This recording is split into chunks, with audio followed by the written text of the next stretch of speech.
doesn't cost anything.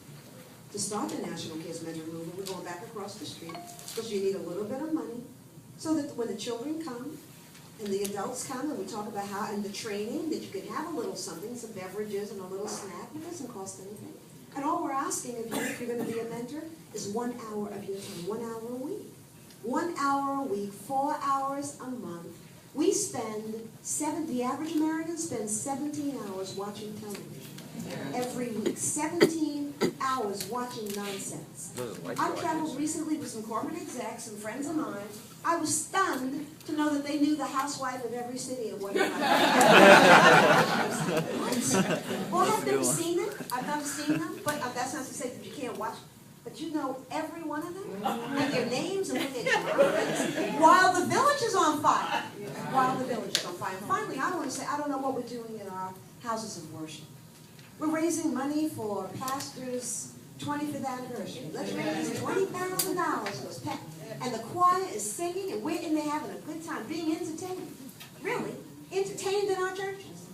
And getting our spirits lifted. But you know something? Around the corner, those kids don't have books in their classroom.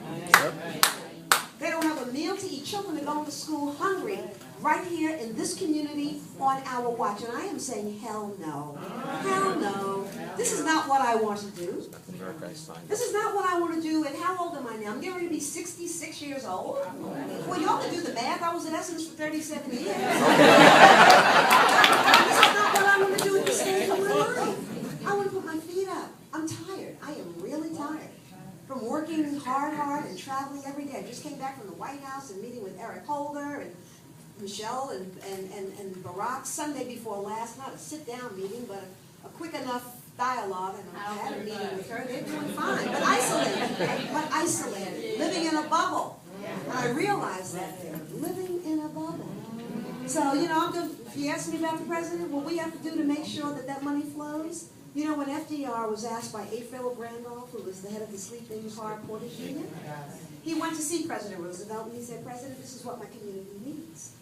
They need X, Y, and Z, just like you're saying tonight. And you know what the president said? I know what you're saying is true. But you know what? You have to make me do. I just can't stand up for black people. Barack just can't give black people what they want. You have to make him do it. And you do that at the polls. You have to get out. You have to vote. You have to raise your voices. This is what we want. You see who's supporting you tonight. You see who's here. You make sure that those people are reelected. We have to be strategic. We have to hold people accountable. First, we have to hold ourselves accountable. Let me take 2 more minutes and just leave you. I want to leave you with something that I need. I need to remember every day as I started, that this is not the rough side of the mountain. What the Haitians did in the late 1700s and the early 1800s, that was the rough side of the mountain. You've seen the images of the dogs biting our children. You saw brothers and sisters, teenagers, people in their early 20s sitting in the counters, lunch encounters all throughout the South, taking blows on their heads, taking cigarette burns to their backs, all because they wanted to break the back of segregation and eat in a place where we weren't welcome. Well, you know, they took that weight and that pain for us.